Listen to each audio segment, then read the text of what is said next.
Hey everybody, Dr. Wolter, Wolter Chiropractic and Wellness. One of the questions I get often asked is how can I hold my adjustments better?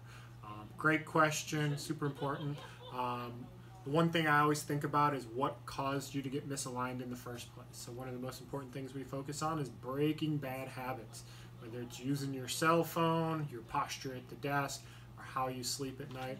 One of the main things we like you to focus on is just breaking bad habits. If you have questions about that next time you're in for your adjustment, go ahead and ask us about that.